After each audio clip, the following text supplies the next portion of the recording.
चलिए एक सवाल है। क्वेश्चन ये है कि एक रॉड है जिसका लेंथ 2L है, मास M है और उसको लीन करके रखा है अगेंस्ट ए वॉल और कंडीशन ये है कि यहाँ पे भी फ्रिक्शन नहीं है, यहाँ पे भी फ्रिक्शन नहीं है। तो क्या करेगी, ये नीचे की तरफ ऐसे आती हुई चली जाएगी। तो अपने को यहाँ पूछा है it start slipping toward downward without friction, और दो चीज पूछी कि find the height of the top most point of the rod when the rod loses contact with the wall with the wall. मतलब ये वाली हाइट कितनी होगी जब ये रॉड जो है इस वॉल को अलविदा बोल देगी, यानी कॉन्टैक्ट लूज कर देगी। दूसरा हमसे पूछा trajectory followed by the centre of the rod, trajectory followed by the centre of the rod till it loses the contact with the wall. मतलब जब ये कॉन्टैक्ट लूज करेगा उससे पहले तक जो भी घटना होगी तब तक ये जो सेंटर वाला पॉइंट है उसका पाथ यानी कि ट्रेजेक्ट्री कैसी रहे, ये दोनों चीजें पूछी है। अच्छा सवाल है। अब होगा क्या भाई साहब, जरा ध्यान से देखें। पूरे इसकी मोशन का एनालिसिस करने के लिए पहले अपन देखते हैं कि इस पे कौन कौन से फोर्सेज लग रहे हैं। ये रॉड पे अगर देखें तो यहाँ से एक नॉर्मल लग रहा होगा, इसको मैंने N मान लिया। यहाँ से एक और नॉर्मल लग रहा होगा, इसको मैंने N डैश मान लिया। अब यहाँ पे फ्रिक्शन नहीं है, यहाँ पे भी फ्रिक्शन नहीं है। एक चीज़ और लग रही होगी, क्या mg लग रहा होगा, इसके सेंटर ऑफ मास पे mg मान लिया। तो अगर अपन एक्सटर्नल फोर्सेस की बात करें जो रॉड पे लग रहे हैं उसमें नॉर्मल है हॉरिजॉन्टली, एक और नॉर्मल n डैश है जो कि वर्टिकल डायरेक्शन में है, और mg जो है वो डाउनवर्ड डायरेक्शन में। तो अपन पा रहे हैं कि इस रॉड के ऊपर एक्सटर्नल फोर्स देखा जाए तो वो हॉरिजॉन्टल डायरेक्शन में भी है, वर्टिकल डायरेक्शन भी है। नेट फोर्स हॉरिजॉन्टल में भी है और वर्टिकल भी। इसका मतलब रॉड की एक्सेलरेशन हॉरिजॉन्टल में भी होगी और वर्टिकल में भी होगी। अच्छा, इसका मतलब रॉड जो इनिशियली रेस्ट में थी, इनिशियली रॉड कैसी रहेगी, इनिशियली रॉड इस तरह से कुछ रही होगी, इसकी हाइट 2L है, लेंथ 2L है, तो ये ऐसे कुछ 2L रही होगी। अब वो इनिशियली रेस्ट में थी और तो सेंटर ऑफ मास भी रेस्ट में था, वेलोसिटी ऑफ सेंटर ऑफ मास भी 0 थी, और अब उसके बाद फोर्सेस एक्स में भी लग रहे हैं, यानी हॉरिजॉन्टली भी लग रहे हैं और वर्टिकली भी लग रहे हैं। तो हॉरिजॉन्टल और वर्टिकल दोनों डायरेक्शन में एक्सेलरेशन आएगी। उससे क्या होगा कि सेंटर ऑफ मास की रफ्तार भी हॉरिजॉन्टल और वर्टिकल दोनों डायरेक्शन में आएगी। अच्छा भाई साहब, हमें थोड़ा आइडिया लगा। हमें पूछा गया है कि वो वाली हाइट पता कीजिए जहां पे ये पॉइंट इस वाली वॉल को अलविदा बोल दे, यानी कि अलग हो जाए भाई साहब। अब वो अलविदा बोलेगा तब क्या ये n गायब हो जाएगा? हाँ। तब क्या हॉरिजॉन्टल में लगने वाला फोर्स गायब हो जाएगा? हाँ। तो क्या तब हॉरिजॉन्टल में लगने वाली एक्सेलरेशन गायब हो जाएगी? हाँ। तब क्या हॉरिजॉन्टल में वेलोसिटी ऑफ सेंटर ऑफ मास थी वो कांस्टेंट हो जाएगी? हाँ। पहले कितनी थी? 0। तो क्या जब तक ये n लग रहा होगा तब तक हॉरिजॉन्टल डायरेक्शन में जो भी velocity of centre of mass रहेगी, velocity of centre of mass शुरू में 0 थी, बाद में क्या होगा, velocity of centre of mass vertical direction में भी रहेगी और velocity of centre of mass horizontal direction में भी रहेगी। ये पहले 0 थी, बढ़ने लगी, ये भी बढ़ती रही, ये तो बढ़ती रहेगी जब तक ये पूरी ऐसे सेटल ना हो जाए। लेकिन ये तब तक बढ़ती रहेगी जब तक ये मार्केट में n रहेगा, n तब तक रहेगा जब ये इसके कॉन्टेक्ट में रहेगा। अपने को पूछा है कि ये कौन से वाले पॉइंट पे, मतलब ये वाली कितनी हाइट हो तब जाके ये कॉन्टेक्ट लूज कर ले। इसका मतलब वो जब भी कॉन्टेक्ट लूज करेगा तब ये n 0 हो जाएगा। तब क्या ये वेलोसिटी ऑफ सेंटर ऑफ मास का हॉरिजॉन्टल वाला कंपोनेंट बढ़ना बंद हो जाएगा। तब क्या ऐसा वक्त आ जाएगा जब वो मैक्सिमम अपनी वैल्यू पे पहुंच जाएगा, उसके बाद में कांस्टेंट रहेगा। यस। तो हमें ये थोड़ा आइडिया लग रहा है कि हमें मतलब इस सवाल को डील करने के लिए पहले हमें क्या पता करना चाहिए, वेलोसिटी ऑफ सेंटर ऑफ मास का हॉरिजॉन्टल कंपोनेंट। अब अगर अपन ध्यान से देखें तो बॉडी जो है वो चल भी रही है और घूम भी रही है, मतलब ये CTR कर रही है। क्या कर रही है? CTR कर रही है, combined translational and rotational motion. तो इतना आसान नहीं है कि अपन जो है सेंटर ऑफ मास की वेलोसिटी का हॉरिजॉन्टल कंपोनेंट डायरेक्ट बता लें, मतलब बॉडी दोनों काम करे। तो अगर बॉडी CTR कर रही हो तो इसकी मोशन का एनालिसिस करना थोड़ा आसान हो सकता है अगर अपन ये पता कर लें कि ये बॉडी कौन सी एक्सिस के अबाउट प्योर रोटेशनल मोशन कर रही है। ऐसी एक्सिस को अपन प्यार से क्या बोलते हैं? ऐसी एक्सिस को बोलते हैं अपन इंस्टेंटेनियस एक्सिस ऑफ रोटेशन। तो हम चाहते हैं कि हम इस बॉडी का वो एक्सिस पता कर लें जिसके अबाउट ये CTR की बजाय सिर्फ रोटेशनल मोशन करती हुई दिखाई दे जाए। अब अपन जानते हैं कि किसी भी बॉडी में 2 पॉइंट की अगर अपने को वेलोसिटी पता, डायरेक्शन पता लग जाए वेलोसिटी की, तो उस पर परपेंडिकुलर डाल दें और वो परपेंडिकुलर जहाँ पे इंटरसेक्ट करते हैं वहां से एक एक्सिस पास होती है, इसी एक्सिस को प्यार से IAOR यानी इंस्टेंटेनियस एक्सिस ऑफ रोटेशन बोला जाता है। मैं ये मान सकता हूँ कि इस एक्सिस के अबाउट बॉडी ओमेगा से सिर्फ घूम रही है, चल नहीं रही है, इसीलिए इसी एक्सिस को प्यार से क्या बोलते हैं, इंस्टेंटेनियस एक्सिस ऑफ रोटेशन। तो अब अपन इंस्टेंटेनियस एक्सिस ऑफ रोटेशन हमें यहाँ पता लग गया कि यहाँ पे कहीं होगा, ये वाली टोटल लेंथ है 2L, तो ये वाला हो गया L, ये वाली लेंथ होगी L, और इसी तरह से इसको अगर कनेक्ट कर देंगे तो ये वाली लेंथ L हो गई और इसी तरह से ये वाली लेंथ भी L हो गई। और ये वाले एक्सिस के रिस्पेक्ट में इस बॉडी का हर बिंदु क्या कर रहा होगा, रोटेशनल मोशन। तो क्या सेंटर ऑफ मास वाला पॉइंट जो यहाँ पे होगा वो भी रोटेशनल मोशन ही कर रहा होगा? हाँ।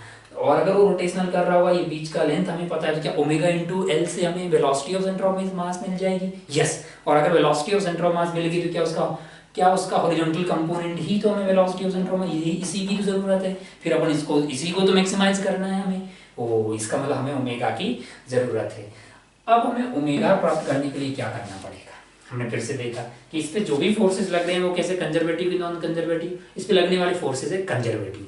अच्छा भाई, शुरुआत में बॉडी ऐसी थी, फिर वो एंगल पे ऐसे जा रही है, कौन सी एनर्जी कम हो रही है, इसकी पोटेंशियल एनर्जी कम हो रही है, कौन सी एनर्जी बढ़ रही है, काइनेटिक एनर्जी। और कोई भी नॉन कंजर्वेटिव फोर्स नहीं, इसका मतलब जितनी काइनेटिक एनर्जी बढ़ी है ये उतनी बढ़ी है जितनी की पोटेंशियल एनर्जी कम हुई है। तो क्या उसका उपयोग करके ऊपर अपन ओमेगा पता कर पाएंगे? यस, उसी चीज का उपयोग करते हुए अपन ओमेगा प्राप्त कर पाएंगे by using conservation of energy.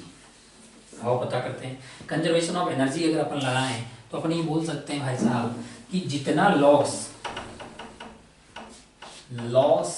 In potential energy must be equal to gain in kinetic energy. अब अगर अपन ध्यान से देखें तो पोटेंशियल एनर्जी में कितना लॉस हो, मैं ये मान लेता हूँ कि ये वाला एंगल मेरे लिए फाई है, ये थीटा है और वर्टिकल से एंगल फाई है।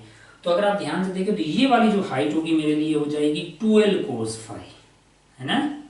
12 cos फाई टोटल है, तो इसके कहीं मिड पॉइंट पे सेंटर ऑफ मास रहेगा। सेंटर ऑफ मास की हाइट क्या हो जाएगी? L cos phi. कितनी हो जाएगी? L cos phi. ठीक है भाई साहब, टोटल लेंथ है 12 cos phi, centre of mass की हाइट हो जाएगी L cos फाई। और पहले सेंटर ऑफ मास कहाँ हुआ करता था? पहले सेंटर ऑफ मास की हाइट थी L पे, कितनी थी? टोटल लेंथ 2L है, तो ये यहाँ से कितना ऊपर रहा होगा? L, क्योंकि टोटल लेंथ यहाँ तक कितनी है? 2L है। अब अगर अपन ध्यान से देखें तो सेंटर ऑफ मास नीचे की तरफ शिफ्ट हो गया है H, और ये नीचे की तरफ शिफ्ट हो गया H, और H की वैल्यू की कितनी हो जाएगी? वो हो जाएगी अपने पास L minus L cos phi, यानी कि L 1 माइनस cos फाई। अच्छा भाई साहब, तो क्या मैं यहाँ से ये लिख पाऊंगा कि कितनी पोटेंशियल एनर्जी कम हुई? यस, वो पोटेंशियल एनर्जी कम होगी mgh, और h की वैल्यू हो गई L 1 माइनस cos फाई। ये कार्यक्रम किसके बराबर होना चाहिए? ये होना चाहिए गेन इन काइनेटिक एनर्जी के बराबर। और मैं काइनेटिक एनर्जी को लिख सकता हूँ हाफ आई ओमेगा स्क्वायर। अच्छा, हाफ आई ओमेगा स्क्वायर क्यों लगा? क्योंकि मैं आई लिख रहा हूँ इंस्टेंटेनियस एक्सिस ऑफ रोटेशन के अबाउट, और उसके अबाउट बॉडी सिर्फ घूम रही है, चल नहीं रही है, तो काइनेटिक एनर्जी में सिर्फ और सिर्फ कंट्रीब्यूशन किसका होगा? Rotational kinetic energy. अब अगर अपन ध्यान से देखें तो हमें जो आई चाहिए वो आई है IAOR के अबाउट। इसको क्या मैं ICOM प्लस MD स्क्वायर लिख सकता हूँ? मैंने कहा हाँ, ये एक्सिस के जस्ट पैरेलल मैंने यहाँ से एक एक्सिस मान ली, ये सेंटर ऑफ मास से पास हो रही है, और ये वाली कौन से? इंस्टेंटेनियस एक्सिस ऑफ रोटेशन है। बीच की दूरी की कितनी हो जाएगी मेरे लिए? बीच की दूरी मेरे लिए हो जाएगी, बेसिकली बीच की दूरी हो जाएगी L। तो क्या मैं ये लिख पाऊंगा कितना होगा? मैंने कहा हाँ, ये मेरे लिए होगा ml स्क्वायर, L खुद ही की कितना है? 2L, ml square by 12 plus md square यानी ml स्क्वायर। ये कार्यक्रम हो जाएगा 4ml square by 12 plus ml square, 4 से कट गया ये 3, ये टोटल हो जाएगा 4ml square by 12, 1 plus 3 4, then ये इससे कट जाएगा, यानी कि 1/3 plus 3 is 4। This is basically ml square by 3 plus ml square, which is equal to 4 ml square by 3. This is the I. So let's, अब ये वाले I को उठा के कहाँ डाल देंगे? यहाँ पे डाल देंगे। तो अपने पास क्या हो जाएगा? mgl 1 minus cos phi, that is equal to half into 4/3 ml square omega square। हमें तलाश किसकी है? हमें तलाश है ओमेगा की, तो m से m उड़ जाएगा, l से एल उड़ जाएगा। बचे कुछ रायते से क्या अपन ये लिख पाएंगे ओमेगा कितना होगा, हाँ जी लिख पाएंगे। ओमेगा हमारे लिए कितना हो जाएगा यहाँ से, under root of 3g1 minus cos phi divided by 2l, under root of 3g/2l। यानी कि ये सोल्व करेंगे तो अपने पास ओमेगा आ जाएगा 3g/2l 1 माइनस कोस फाई। किसी भी फाई एंगल पे अपने को ओमेगा प्राप्त हो गया। खैर भाई साहब, हम ओमेगा क्यों पता किए थे, क्योंकि हम जानते हैं कि इसका उपयोग करके अपन velocity of centre of mass प्राप्त कर सकते हैं।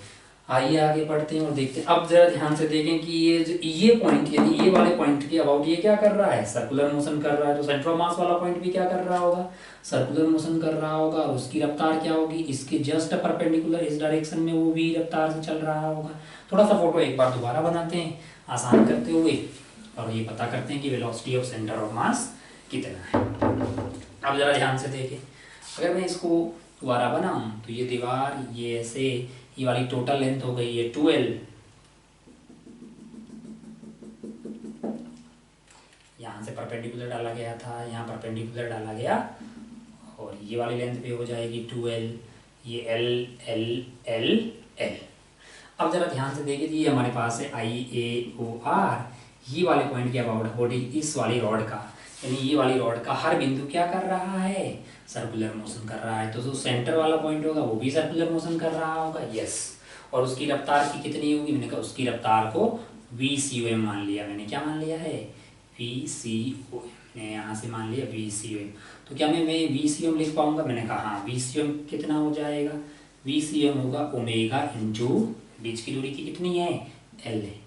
अब अगर अपन ध्यान से देखें तो हमें velocity of centre of mass मिल गई, क्योंकि हम ओमेगा यहाँ से उठा के कहाँ डाल देंगे, यहाँ डाल देंगे, तो velocity of centre of mass मिल गई। लेकिन मुझे velocity of centre of mass के हॉरिजॉन्टल कंपोनेंट में ज़्यादा इंटरेस्ट है। तो अगर मुझे हॉरिजॉन्टल कंपोनेंट निकालना होगा तो मैं कैसे निकालूंगा, जरा ध्यान से देखिए। ये एंगल फाई है, सिमिलरली ये एंगल भी क्या हो जाएगा, फाई। अब मैं क्या कर रहा हूँ कि एक लाइन को हॉरिजॉन्टल खींच रहा हूँ, एक वाली लाइन को वर्टिकल खींच रहा हूँ। अब अगर अपन ध्यान से देखें ये वाले ट्रायंगल में, तो ये फाई, तो ये हो जाएगा 90 माइनस फाई। अब अपन जानते हैं कि ये रेडियस ये उसकी टेंजेंशियल डायरेक्शन में होगी, तो ये वाला एंगल क्या हो जाएगा, फाई।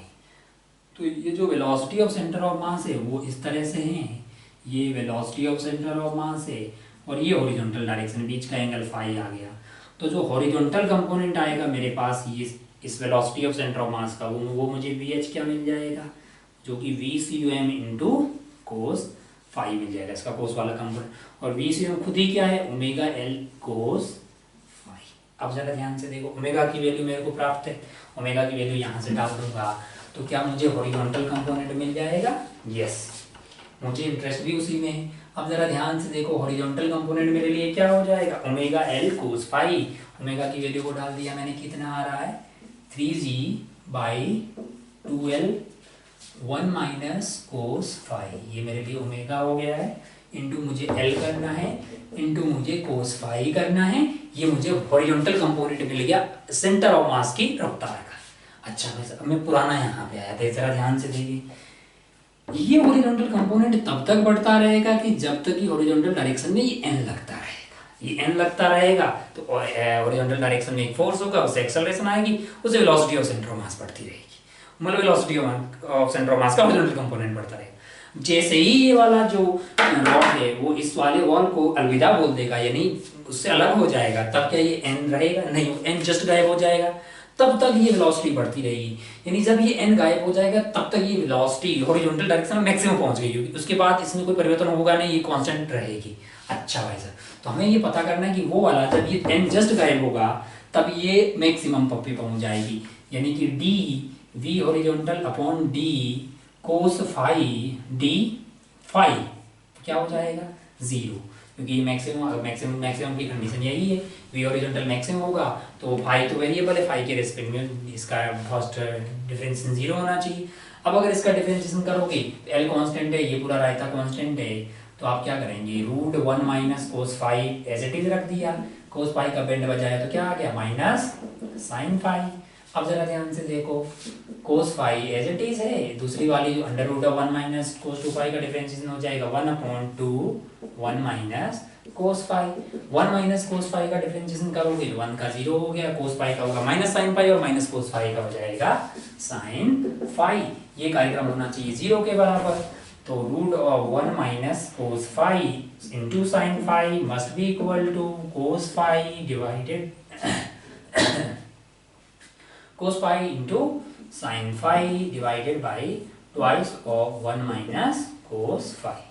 अब जरा ध्यान से देखो तो क्या साइन फाई से साइन फाई कट गया है? यस, साइन फाई से साइन फाई कट गया। फाई की वैल्यू 0 से कुछ बड़ी होगी तो 0 है नहीं, तो दोनों साइड से काटा जा सकता है साइन फाई को। अब जरा ध्यान से देखो, ट्वाइस ऑफ इसको इधर लेके जाओगे 1 minus cos phi into 1 minus cos phi क्या बन जाएगा? 1 minus cos phi is equal to क्या होगा भाई साहब? Cos phi. अब अगर आप ध्यान से देखो तो 2 is equal to 3 cos phi आता हुआ दिखाई देगा। यहाँ से सोल्व करोगे तो क्या मिल गया है? Cos phi is equal to 2/3। अब अपन पहले वाले पार्ट के सॉल्यूशन के काफी करीब पहुंच गए हैं। हमें इस वाले ट्रायंगल में ये पता लग गया है कि कोस फाई की वैल्यू क्या है, और हमें पता क्या करना है? हमें ये वाली हाइट पता करनी कि कौन सी वो वाली हाइट पे ये n जस्ट 0 हो गया होगा। वो n 0 हुआ होगा, इसका मतलब वो जो है वॉल से अलग हो गई होगी, जस्ट ये रॉड जो है वॉल से अलविदा बोली होगी। तो ये h की वैल्यू कितनी हो जाएगी? ये है टोटल लेंथ, इसकी 2l है। टोटल लेंथ यहाँ से लेके यहाँ तक कितनी है? 2l है। तो h की वैल्यू कितनी हो जाएगी? 2l cos phi. और कोस फाई की वैल्यू अभी अभी अपन निकाले हैं 2/3, तो 2l इंटू 2/3 ये कार्यक्रम हो जाएगा 4l/3। ये है अपने फर्स्ट वाले पार्ट का आंसर। ठीक है, अब इसमें अपन ने यूज किसका किया है? इंस्टेंटेनियस एक्सिस ऑफ रोटेशन का। उससे ये सवाल जो CTR का है वो थोड़ा हमारे लिए इजी हो जाता है। इसलिए रोटेशन के वो वाले सवाल जिसमें body combined translation and rotational motion कर रही होती है, तो अपन ये मान के चल मतलब ये उसको अल्टरनेट तरीके से कर लेते हैं। इंस्टेंटेनियस एक्सिस ऑफ रोटेशन पता कर लेते हैं, और इंस्टेंटेनियस एक्सिस ऑफ रोटेशन के अबाउट बॉडी क्या कर रही होती है? Pure rotational motion.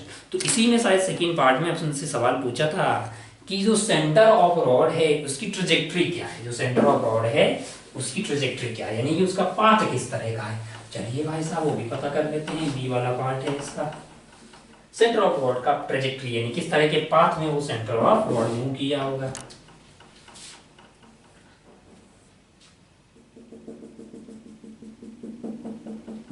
अब आप ध्यानपूर्वक देखें, ध्यान से देखें तो अपन पा रहे हैं कि इस तरह की रॉड में सेंटर ऑफ रॉड कहाँ होगा? यहाँ होगा भाई साहब। ये वाली लेंथ कितनी होगी? l। ये वाली लेंथ क्या होगी? यहाँ पे। ये वाला एंगल क्या था अपने पास? फाई था। अब अगर आप ध्यान से देखें तो ये वाली टोटल लेंथ क्या हो जाएगी? ये वाली टोटल लेंथ होगी 2l कोस फाई, और ये वाली लेंथ क्या हो जाएगी? 2l sine phi. अच्छा भाई साहब, हमें उसकी ट्रेजेक्ट्री निकालनी है। ट्रेजेक्ट्री अगर निकालनी है तो हमें क्या चाहिए होगा? ट्रेजेक्ट्री अगर हमें निकालनी है तो इसके कोऑर्डिनेट पता करने होंगे x, y। x, y हमें प्राप्त करने होंगे। तो अगर आप ध्यान से देखें तो x तो यही वाली दूरी है, जरा ध्यान से देखें। ये वाली लेंथ l है और ये वाला एंगल फाई है, तो क्या मैं x को ये नहीं लिख पाऊंगा? x is equal to l sine phi. तो यहाँ से साइन फाई की वैल्यू क्या आ गई अपने पास? x/l। हमारे पास साइन फाई की वैल्यू x/l आ गई। ठीक इस तरह से अगर अपन ध्यान से देखें तो y मेरे लिए ये वाली हाइट है। ये वाली y हाइट क्या हो जाएगी? y। अगर इस वाले ट्रायंगल में आप देखें तो ये वाला l है, ये वाला पार्ट कितना हो जाएगा? l cos phi. और यहाँ से यहाँ तक की टोटल लेंथ है 2l कोस फाई, ऊपर का हो गया l कोस फाई, तो ये वाला आइटम भी क्या हो जाएगा? l कोस फाई, क्योंकि l cos phi plus l cos phi 2l cos phi हुआ होगा। तो y मेरे पास आ गया है l कोस फाई। तो यहाँ से कोस फाई की वैल्यू आ जाएगी मेरे पास y/l। और जिंदगी में झिंगा लाला हो जाता है जिंदगी जब अपने को साइन फाई और कोस फाई मिल जाए, क्योंकि साइन थीटा और कोस थीटा मिल जाए तो क्या अपन sine square plus cos square theta को 1 लिख सकते हैं। ठीक इसी तरह से यहाँ पे मैं लिखूंगा sine square phi plus cos square phi is equal to 1, और साइन फाई की वैल्यू x/l है। तो ये कार्यक्रम हो जाएगा x² plus y² is equal to 1। इसको थोड़ा सा सिंपल कीजिए, x² plus y² is equal to l²। थोड़ा सा देखिए, इसको दिखता ही दिखाई दे रहा है कि ऐसे सर्कल की इक्वेशन लिखी हुई है जिसका सेंटर कहाँ पे है? जिसका सेंटर 0,0 पे, और जिसका रेडियस क्या है? l है। तो अगर आप ध्यान से देखें तो ये वाले सर्कल का सेंटर जो है वो है कॉर्नर पे। कहाँ पे है? वो एक कॉर्नर पे आपको दिखाई देगा। और रेडियस जो है वो किसके बराबर है? रेडियस जो है वो l के बराबर। तो हमसे सवाल में पूछा था कि जो सेंटर ऑफ रॉड है उसकी ट्रेजेक्ट्री क्या है, तो उसकी ट्रेजेक्ट्री होगी सर्कुलर पाथ। कैसा पाथ होगा? सर्कुलर पाथ होगा। और इसका सेंटर कहाँ पे होगा? यहाँ होगा। और रेडियस क्या होगा? एल के बराबर होगी। इसकी टोटल लेंथ 2l है, यानी half of the total length इसका रेडियस हो जाएगी। एक अच्छा सवाल था जिसके दोनों पार्ट बहुत अच्छे थे। फर्स्ट पार्ट काफी ज्यादा अच्छा था, सेकंड वाला रिलेटिवली इजी।